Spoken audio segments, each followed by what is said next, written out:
9, as Phoenix1 has pulled out all the stops and looked for a victory here. And so the bans previously from Phoenix1 were Lee Sin, Elise, and Rengar on blue side. And Cloud9 had done Rumble, Kennen, and Ivern. I feel like some of those will definitely change up here. Lee Sin will stay. Don't know if you have to ban Elise now. It's interesting because Contracts has been so good at, not only creating early game leads for Cloud9 so far this series, but also big late game performance there in the last one. Now he's getting targeted very, very heavily again by Phoenix1, just like the first game that we saw. Yeah, and I remember when Contracts first came into the scene, a lot of people were like, yes, Lee Sin's his best champion, and everything else falls off from there. He's shored up that weakness. He's added a lot of champions to that pool. Elise, Graves, even the Rengar for him have been good picks. So Contracts throwing bans at him kind of just doesn't Hasn't worked yet. It doesn't hamstring him. It kind of just knocks him off of the cream of the crop, and that's it. It's been interesting to watch his kind of rise and being more aggressive. With the Ivern start, you thought maybe he was a lot of utility for the team and would always trend that way. But like you guys said, has that aggression and now trying to be matched by Meteos on the side of P1 as he is subbed in. And I could do like, Cloud9 sticking to their guns as well as far as the pick ban plans that both teams came into the series with. Not being thrown off by the substitutions, not kind of jumping into that, let's try and ban the Meteos comfort champions.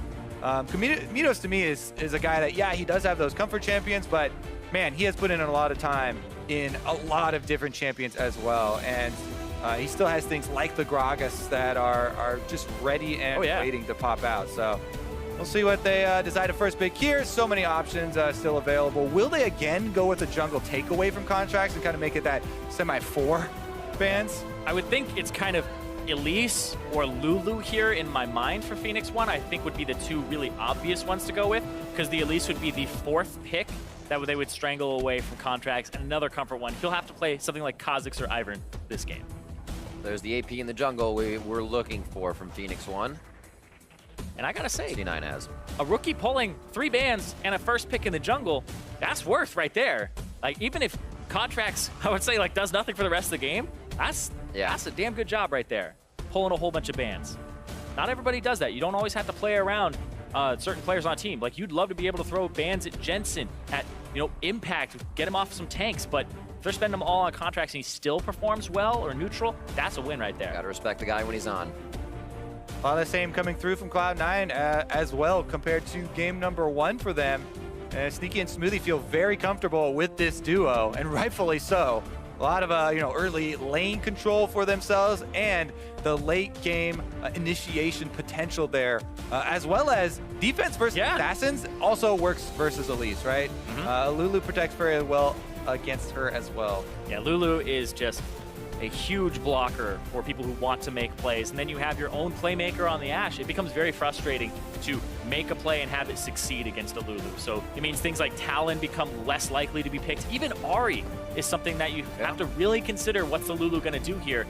And I would even say LeBlanc, because the last time Ryu played LeBlanc, it was into this Lulu here from Smoothie. And one of those fights, he jumped in, got stunned, and then he got polymorphed and obliterated.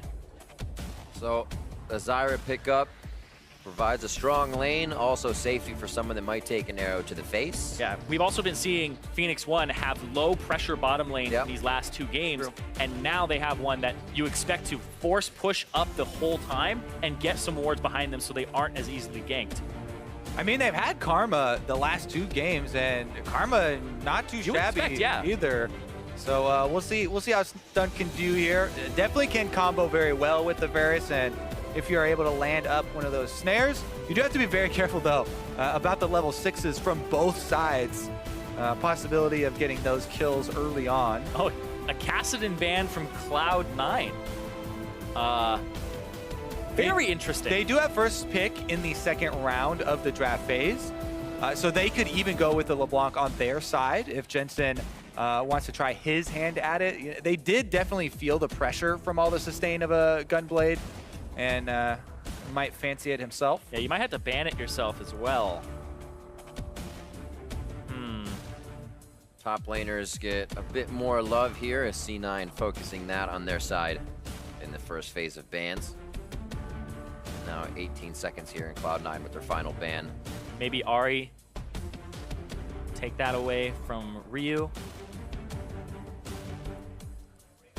Reaper communicating with the team. It's actually going to be the Fizz. They've actually thrown so many bans to keep Impact safe. The Rumble, the Kennen, the Renekton, and the Fizz. They've taken away a lot of the tank bullies that you would typically pick into tanks to punish them and get a lane advantage. Yeah, he would just be left with the Kled as far as one of his main champions for Zig. And he was handed his loss there in the last game by, yeah, there it is. As he said, it's always possible for Jensen to also pick that up. So Phoenix1 not going to let it go over after that casted and ban. Intelligent first round there for from Reaper, like him forcing out kind of that ban from Phoenix1. And these have just been such interesting drafts back and forth. These are actually the two coaches were number 1 and 2 in the coach of the split voting. Yeah, sorry, Camille showed up. There actually, sorry, there hasn't. Camille showed up. I know. I go hard. The thickness comes up, and I'm just like, whoa. But yes, they were number 1 and 2, and it was by 6 points.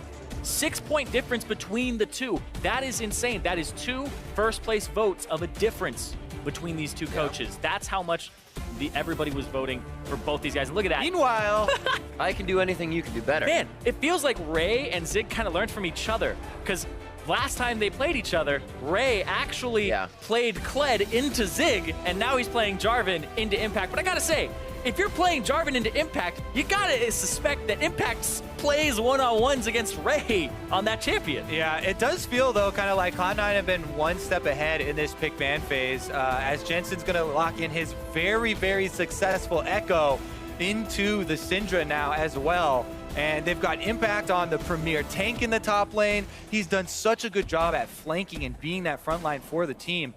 This is definitely a composition that's in Cloud9's wheelhouse. And Phoenix1, the pressure is on. Oh yeah, and the 1-3-1, even if Cloud9 lose a little bit of the early game, they can spread you quite thin. The Echo is so devastating and can go for flanks, and Jensen loves this champion. He'll have another global up his sleeve with the teleport, and I thought that the Echo would be the answer from Ryu in game 2 to the Syndra, because it's such a good counter. If it gets off the ground, it can body the Syndra, and that's what Jensen's gonna try to do this game. Teleports as well on the side of Cloud9 as we see Ryu running that Taster's Choice Flash Ghost for Syndra to keep himself safe in the mid lane. As you said, pressure is on for Phoenix1.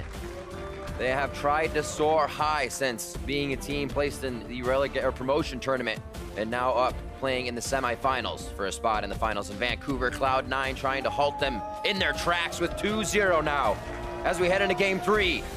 We're almost on the Rift. Hashtag P1 win, hashtag C9 win. And Cloud9, they want to make the finals. They want to be back there in Canada playing, redeeming themselves, whether it's against TSM, who knocked them out in summer and stopped them from having that first place spot, or against FlyQuest, part of their old team. The crowd is ready. I'm ready. Let's go. You're ready. Let's get in this game.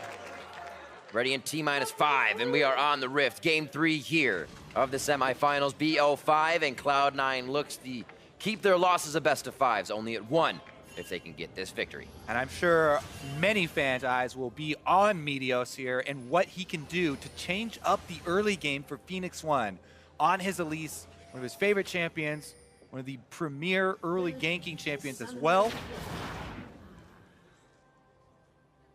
And off to the classic start.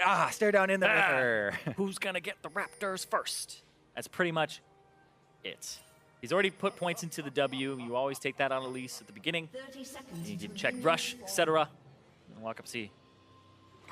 Interesting thing, too, as well, with the, you talked about Zig kind of taking away the Ray-style champions here and playing the Jarvan into Impact.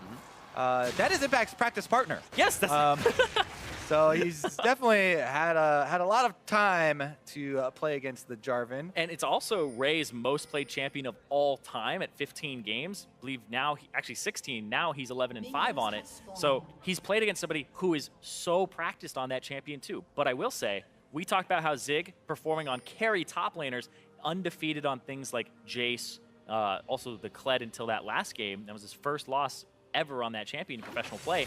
Now he's on something that's a little bit more carry-oriented again. So this might be a different look for P1, but the one that we really like to see from him. Well, last time we did see some steal away on the small Raptors and nails a couple of them.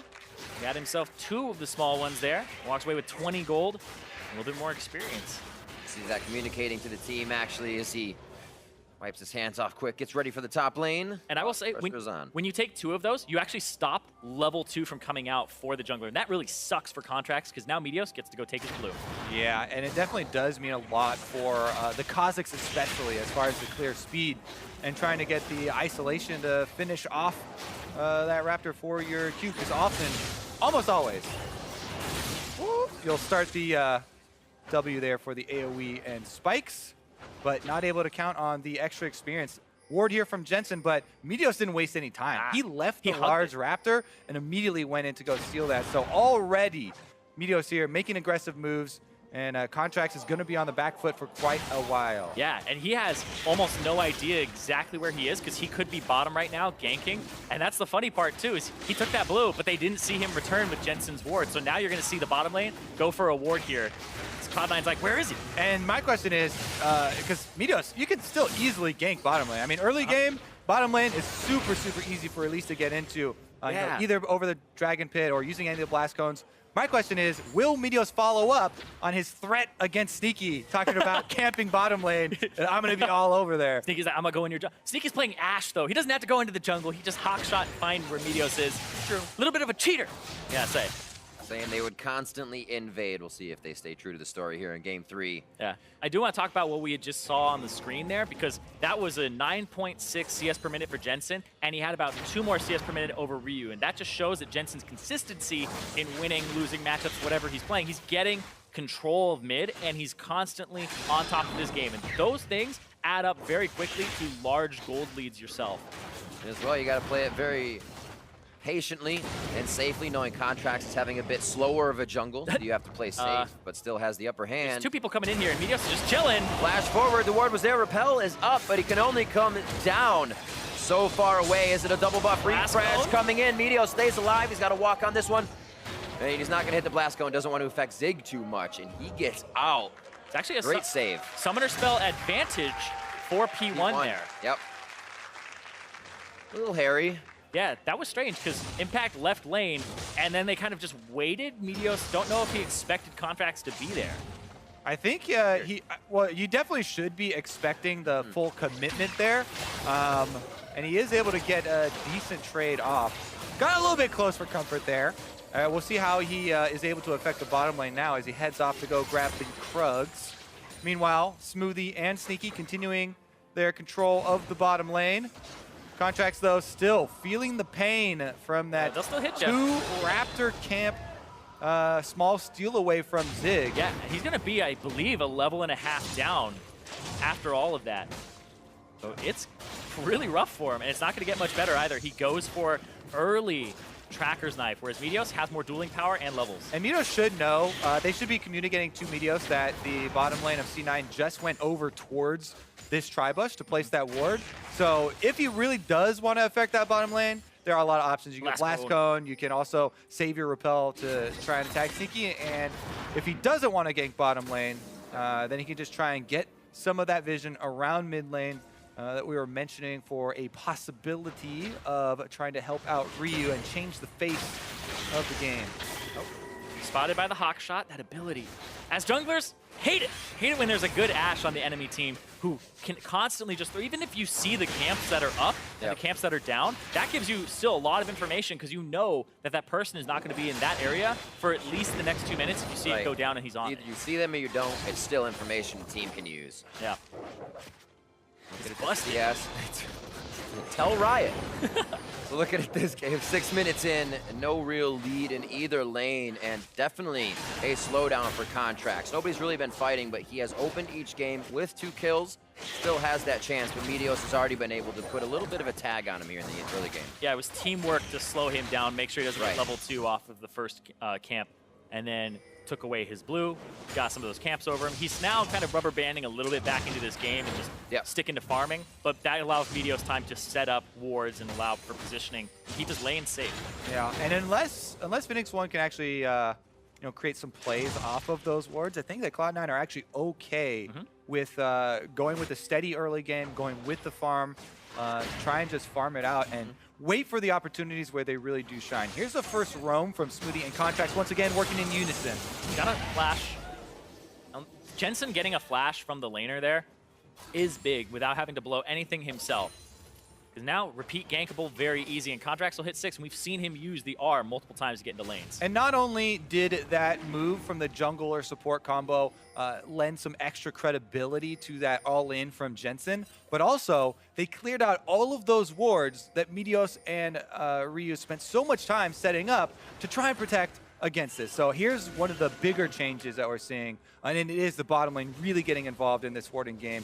Meteos comes through too, and they try and correct it as quickly as possible. That being said, a lot of the deeper ones are sticking around, and C9 still have a lot of valuable information. And there's going to be a small point in this game where Phoenix1 are definitely going to be behind in control of the jungle and of the river, because Tracker's Knife for Contracts over Meteos going for the Skirmisher Saber, but also Frostfang for stunt so he can do more damage and try to win lane alongside Arrow, whereas Smoothie will go for that Sightstone much faster. Much faster. We'll still have the upgrades coming in, but the vision may play a bigger role in whoever gets that spike first. Cutlasses for both of the AD carries, as we see basically the same build throughout the games. Getting that attack speed and damage first. Contracts and Impact working the buddy system on the top side, and they're going to walk right into this vision. Yeah, Meteos was on the bottom. They saw him with that ward, and also he has a red buff to do. So now Contracts gets to hang out on top. That's a good ward from Zig, but it will be killed off, and he'll have to play more defensive for the next few minutes before he gets some cover from Meteos. Also, remember this is an Infernal Drake as the first spawn. So anytime you see top lane movement from the jungler there, you really have to worry about control of that dragon. Splashes down, and Meteos is immediately on the dragon. Exactly. He's on it right now, that flash. And immediately off. Yeah, because Hawkshot sees him. Uh-oh. Taking a little bit of damage. Feel like pick up the plant, and then you wait. You just disengage, and then you revisit the bottom lane. Meteos might have to make good on his promise to visit Sneaky's lane. Talked about the explosive level 6 from these bottom lanes. Ultimates are currently available. Couldn't get around just enough. Oh, you can get it. This little dance between Ryu and Jensen. Jensen liking that a little bit more with Contracts just behind him, but so is Meteos. Top lane fight of Impact and Zig. Riptide? The depth charge goes out. Yeah, Riptide has slowed down the fight as Zig can't connect once again, and Impact's going to have to peel off here. Yeah, he was waiting for his Courage of the Colossus to come back up. Went for that hook to try and proc it. Wasn't ready yet. The fruit, saving grace. Yep. I was always wondering when those things came out. I was like, this plant looks busted. Hold on. Hits Ryu. They're going to find him. That could be first blood. Parallel Convergence would have had him locked down. Remember, the flash was blown just earlier, so they make sure they tag onto that mid lane again. Again, Contracts and Jensen are going to make the first blood happen. Meanwhile, Zig taking a lot of damage on the exit there, but once again, the mid lane has been so important, this jungle camp, and it finally does pay off. Sneaky this time, the man to set it up. Yep, with the vision there and the control, Ryu is just kind of getting choked out of this area and doesn't have enough control to see those coming, and the pressure bottom, the Frostfang purchase, etc., is not paying off in actual pressure to keep Sneaky and Smoothie in lane. Plus, one of the main things I always mention with Jensen's Echo is that he earns a CS lead versus pretty much all champions. I don't know how he does it. He uses, obviously everybody does this, but he'll use his teleport early, you know, he goes for that shoving, but even doing that, the last hitting with Echo and with spamming Timewinder, he actually just lands a ridiculous number of those. Here goes the assassination though. Really good arrow from Sneaky to start it off, and then the all-in from the double assassin mids, able to pick that one up very easily. And again, the big reward, Infernal Drake. Yep, and they also get the flash from Meteos, so there's no return gank to the bottom where Sneaky has his down, and that you can make a flash cocoon play or anything of the like right now for Meteos. C9 acting a little bit in the early game again. Does not seem like Contracts was hindered too much off of getting hit on Raptors, then not having a blue. he has found his way back into this game, and it was through Jensen in the mid lane. Yeah, and Sneaky with that arrow, for sure. Oh, yeah. Setting that up. And that's what we're not seeing from P1. They had something like a Shen, they had Rengar. We weren't seeing enough of these plays. Right. And Cloud9 weren't really putting themselves in too many positions where they could be punished that hard. And just get that pick. You have to be very conscious of that, though. Here comes another arrow. Parallel convergence as well, coming in from just in the fog of war. Nicely played by Jensen. They're trying to get all the tricks with the fog here played to get an advantage in the mid lane. Over a full level advantage as well for Jensen here, currently on the Echo in that mid lane. And, you know, again, the attempts from Meteos and Stunt working together, try and get some of that vision back and cut off the playmaking from the river, but gonna be a long time for them to really be able to gain control there. And you're talking about the advantage that Jensen has. Highest CS per minute in the entire league, and that blows my mind because that's not just early game, that's the whole game. Sure, sometimes he gets funneled farm, but even if he's in losing matchups, he's still almost around that 10 per minute mark. Oh, gets locked up! That's what he's feeling here. Chrono breaks back. Meteos Repel is up, and now they might have Meteos. That flash is down. Yep. It didn't have enough forward vision in the right spot to see that coming back at them. Ryu could be the focus. Arrow tries to get to him for the flash into free position. Impact knows he has to walk out, and Cloud9 read that quite nicely to get themselves to safety. And Zig doesn't have enough mana here to go for an EQR combo onto anybody, so there's no way he can catch after that teleport. Another victory there for Cloud9, coming out with the extra kill, and now again working in force to clear out more of the vision, remove more of the options. Meanwhile, Sneaky gets flashed on. Where's the R? Stunt there it is. going hard. There's a piercing arrow through. Hail of arrows, and the last auto from Stunt is going to pick that up. Sneaky heal is down as he goes as well. Yeah, Ignite comes up as well for that kill. That's one of those ones, though, you're like, Arrow really wants that kill to get himself further ahead in the game. That's a good point. He's already winning lane. He wants to propel himself because this is a game that might get out of control very shortly because Jensen is starting to take over. Echo's hitting those points. If he starts split pushing, who's going to answer him? TP-less, 2-level down Syndra? I don't think so. Yeah, Proto Belt is completed, and a flashless Varus is a very juicy target. Yeah. They might even start rotating him into a side lane before one of the turrets fall. Currently, though, a lot of attention top lane. Impact, hidden the bush. He does this all the time, and Zig flashing out. A little bit of separation in the terrain to try and stop Contracts, but he's got the movement speed. The long-range toss and Impact reels him in for the kill. And Zig's out of mana there. He can't EQ combo. He doesn't have enough resources to do that. You're spending all of that on that top lane wave clear. Impact does that all the time. I've told the story before where on the tournament realm, people use different names and they change their names, etc. So Cloud9, well, you don't know if it's Ray or Impact. They have a random name, but teams will be like, oh no, that's Impact because he hid in that middle bush for like a minute and a half, made me think I was alone to clear the wave, and then comes out, gets the gank off, so Impact will set up his own ganks by pretending he's not there, giving you a false sense of security. Just hiding in the brush. Big guy to be hiding, but he does manage it quite often. Oh, the hitbox hook onto Stunt. Turret shots as well. Nicely done by Impact. The little things going in their favor, and those start to play on you. Meanwhile, the other two lanes for Cloud9 are pushing. Mid lane, kind of a setup dive opportunity as Contracts is waiting behind that Raptor pet, but Meteos moves past the ward, and they're going to see that the numbers will soon turn. Everybody now gravitating that way. Arrow at the ready. Yeah, I was about to say that arrow is very important here. Oh. Hey, that's actually that arrow. Okie doke. This arrow, I was wondering which arrow you meant. Wow. This arrow is going to be the one that becomes important. 1-0-1 mid lane for C9. Yeah, you don't expect that at all. What are they doing there? You thought they were going to rotate and wrap around mid. As soon as it shows that Impact is now soaking the pressure top and dying, that's going to be mid turret because now that bottom lane can't come reinforce mid. Two can play at that game. That's crazy. The duo lane hides in Fog of War against Impact and catches him instead. I don't think I've actually seen that before where the bottom lane goes top and then instead of rotating mid and pushing them off that mid turret, you go for a kill and trade a kill for turret? Even if they were to complete their rotation down, though, it would be difficult for them to actually defend that turret. Contract is going to have difficulty defending himself against Zig. I was going to say, if he can see him out of that one invisibility, but Contract still had the leap out. Smoothie's going to be the caboose here, making sure everything is safe as they back out of the situation. And now P1 to clear their wards. And Zyrene, to what you're speaking about in top lane, it really becomes only possible when P1 can dodge all vision, right? If you see the AD carry or AD and support going top, you lose a lot of ground across the map. Here comes the Drake start. All members of P1 committing. They're gonna try to kill this real quick. Jensen on the flank, and they're getting pinched in.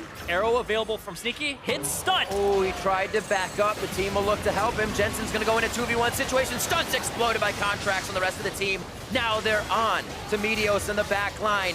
P1 can't even get the staggered fight on different members. It's Cloud9 coming up with the fight for themselves with 3 kills. Cloud9 split them in half with that arrow. Jensen had the angle on the flank from the Drake, and they absolutely dissect this team, pick them apart, and now they're pushing in. I was talking about Chip. He's like, it's so hard to deal with this Echo when he gets ahead. He even has TP. He works best in flank situations, and he got a great flank there. Jensen's positioning and setup for that fight was great. They knew he was there too. He threw out the Time Winder. They know he's on the backside of the Drake, but they still can't deal with it even though they see it coming.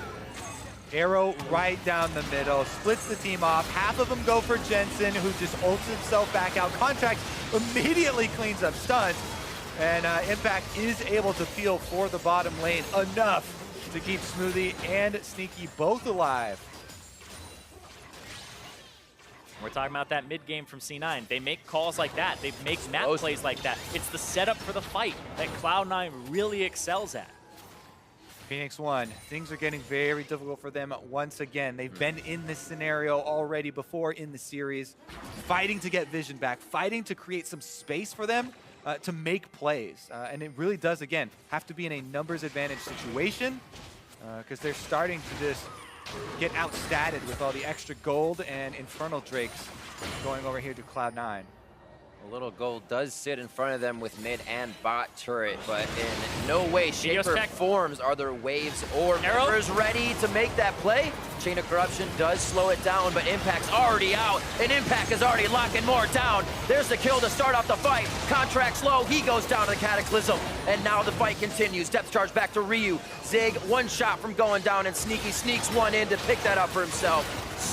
Stunt rather, follows through, and now Ryu's gonna have to hide, find safety under the turret or solace on the fountain, because nothing outside the base is P1. We got the hook! There it is from Impact, another long-range hook, the follow-up kill to come through, and Jensen picks up another one, 3-0-3. Doesn't matter who Cloud9 are playing, Ray, Impact, they're both playing great today, and Impact helps so much with that fight. Jensen on the flank as well. And pick off Meteos to start it off, but man, Cloud9 are starting to run away. It's that tempo. Yeah. Once they get it, they keep forcing the fight, and they have the arrow to do so. Yeah, Cloud9 look like they don't care who else is going to be in Vancouver, but they damn sure will be. Let's see this again. And make sure that their play is on point. Contracts hanging out in the front to cut off Ryu and Arrow's escape. Meteos goes down, but then Jensen is now in the back line. Contracts gets killed, and then Jensen shows up, can't really get out. And then Sneaky there for the cleanup. And now Stunt's just trying to kind of save Ryu, who flashes away there. And it's just miscommunication as well from P1. P1 are getting put in positions that they don't seem to know how to deal with. They've actually been playing the split pretty well as a team and playing coordinated fights, but this just seems like they're getting pulled apart by a composition that comes at you from all angles. That was an awesome read by Impact to kind of follow the step backs of Ryu and how he was walking out to get the last kill. Yep, it comes down to vision too. Meteos checked that because he wanted to make sure that there's something that he can do and be like, all right, let's clear this vision out. Let's establish some more control. It's the next step. Doesn't have the same type of reinforcement. And now it becomes very, very easy for Cloud9 as they have teleport advantage as well. Impact is down at the bottom, creating pressure on that bottom lane, while the rest of them just have to wait around at Baron, slowly clear out the vision. Time is actually working in Cloud9's favor. Yeah, it's the tag team where one TP's down. All right, other guy goes there. Now he's the split pusher. So Jensen was doing it previously, TP'd in. Now Impact gets to do it, and there's no TP to answer. And you can see C9 kind of have level advantages across the board. 1 up in the support, 2 up in the mid lane, and 2 in jungle, as well as 1 top. Yeah, only drawback is Impact is slightly slower at killing turrets than Jensen. just a little bit. Doing his best, though. Zig actually trying to chase him off now, and the rest of C9 look for a pick onto Ryu. Arrow down. May make him feel a little safe here as they go for somewhat of an engage there as Sneaky fires that one off in safety. A lot of what P1 has been doing is reactive to C9, and C9, knowing they're ahead, are firing these arrows constantly, pushing in with the dive crew of Jensen and Contracts to start these fights and scatter P1. And just the damage difference as well when face checking. Right. Contracts able to almost blow up Meteos completely, and then there, Contracts face checks, and it takes 2 people to get him pretty low. But now you can see Meteos investing more in damage, like we know him to do on the Elise. The Haunting Guys, the Proto Belt coming through here. He had the Kindle Gem, but look at this Ryu, gonna get stunned. Parallel Convergence locks him down. That means the team has to scatter even more. Bot turret's gonna fall. A little bit of a fight between Impact and Zig in the bot lane, but that only means Zig can't help here. Exactly. You don't have to be in the Parallel Convergence when it first lands. If it lands, it stays there, and then it'll activate the first moment that Echo gets into it, and Jensen flashes in to get that stun on Ryu after the knockback.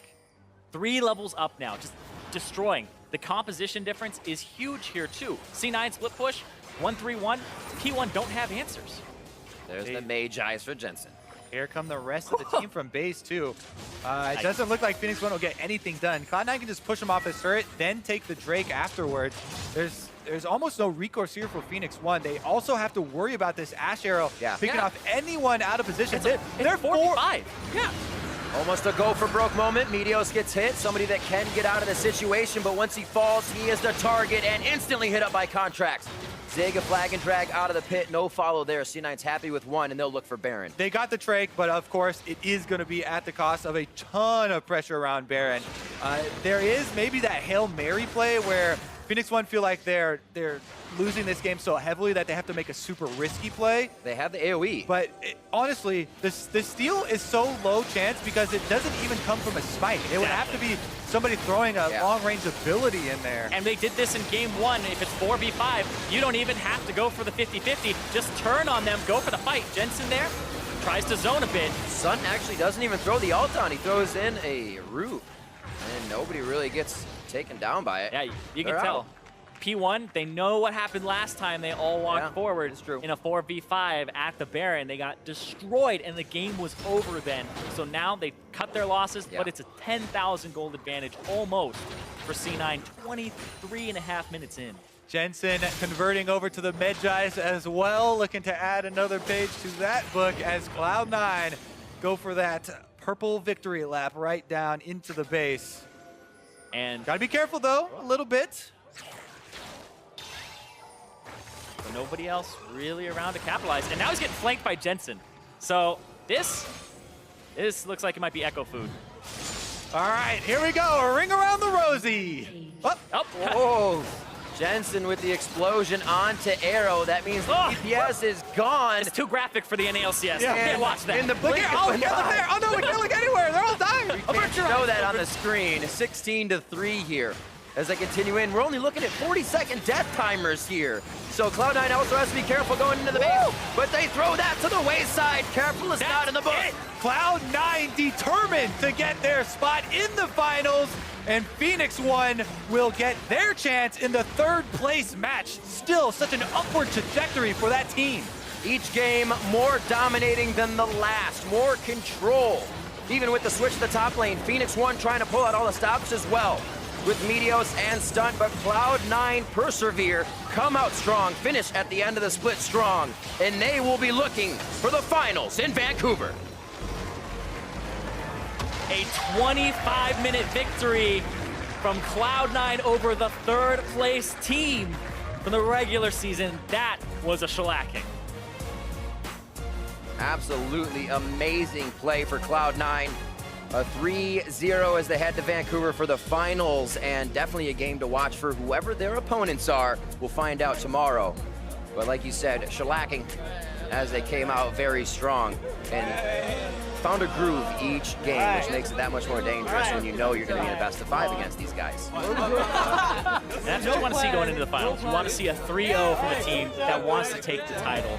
Cloud9, they've been flexing around that top lane. They've been working with so many different strategies, so many different diverse picks, that what really matters is winning, being the champions again with this lineup, and trying to make it to mid-season invitational. Smiles all around from the C9 squad. Almost all around.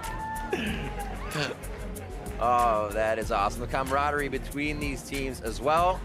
And the top laners finishing off the handshakes. As these two men, you just saw Contracts, Jensen, the rest of the team behind them, but those dive buddies, Jensen and Contracts, really playing to each other's synergies and complementing each other very well this series.